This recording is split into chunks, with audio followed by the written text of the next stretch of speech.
આજરોજ એનસીપી દ્વારા મોટા વરાછાથી મિની બજાર સુધી વિશાળ રેલી યોજાઈ। મોટા વરાછા ખાતે તળાવ પાસેથી સુરત શહેર પ્રમુખ લલિતભાઈ ડોંડાના આગેવાનીમાં એક વિશાળ રેલીનું આયોજન કરવામાં આવ્યું હતું।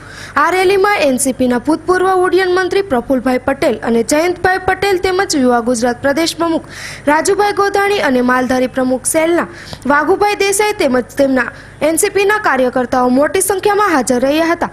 બપોરે 1 વાગ્યાથી 3 વાગ્યા સુધી મોટા વરાછા ખાતેથી ભારે ગરમીમાં મોટી સંખ્યામાં લોકોએ જોડાઈને સારો પ્રતિસાદ આપ્યો હતો। અને આ વિશાળ રેલીની સફળતા માટે પ્રફુલભાઈ પટેલે ગુજરાત યુવા પ્રદેશ પ્રમુખ રાજુભાઈ ગોધાણી તેમજ યુવા સુરત પ્રમુખ લલિતભાઈ ડોંડાનો આભાર વ્યક્ત કર્યો હતો અને રેલીને સફળ બનાવી હતી। લલિતભાઈ ડોંડા, સુરત શહેર યુવા પ્રમુખ એનસીપી। શું કાર્યક્રમ ચાલ્યો? આજે 26 તારીખે રેલી ગોઠવેલી હતી, જ્યારે વિધાનસભામાં તમામ સીટ ઉપર એનસીપી ગુજરાતમાં લડશે। આ એનું શક્તિ પ્રદર્શન છે। રેલી ક્યાંથી ક્યાં સુધી છે? આ રેલી મોટા વરાછાથી અલગ અલગ વિસ્તાર સુધી જશે। ત્યાંથી માનગઢ ચોકમાં હારતોણા કરી અને સરદાર સ્મૃતિ ભવનમાં જાહેર સભાનું આયોજન રાખેલું છે।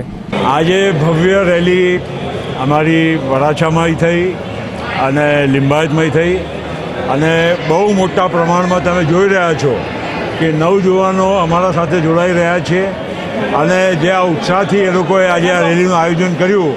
ભર બપોરે આટલા તડકામાં ગરમી હોવા છતાં એક પણ યુવાન રેલીમાંથી ખટ્યો નહીં અને ઉલટા ઓર જોડાતા ગયા। રેલી મોટી થતી ગઈ અને આ વિશાળ રેલીનો મતલબ એ છે કે ગુજરાતમાં અને સુરતમાં એક પરિવર્તનની નવી લહેરની શરૂઆત થઈ છે અને એ પરિવર્તનની લહેર એનસીપીના માધ્યમથી, પ્રફુલ્લ પટેલના માધ્યમથી શરૂ થશે।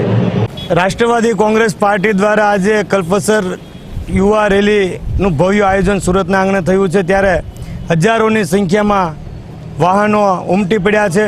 કાર્યકર્તાઓમાં જોશ છે। આવનાર ગુજરાતની રાજકીયમાં એક નવા સમીકરણો પ્રજામાં દેખાઈ રહ્યા છે।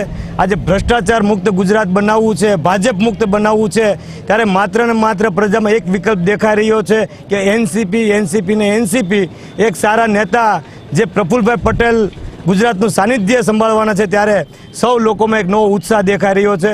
આજની આ યુવા જાગૃતિ રેલી મોટા વરાછા તળાવ પાસેથી અમે ત્યાં પસાર થઈને વરાછાના વિવિધ વિસ્તારોમાં જવાના છીએ। ત્યાં બહેનો દ્વારા, માતાઓ દ્વારા ફૂલોથી ભવ્ય સ્વાગત પ્રફુલભાઈના કરવાના છે અને ત્યારબાદ સરદાર સ્મૃતિ ભવનની અંદર પ્રફુલભાઈની જાહેર સભાનું પણ એક આયોજન કરવામાં આવ્યું છે।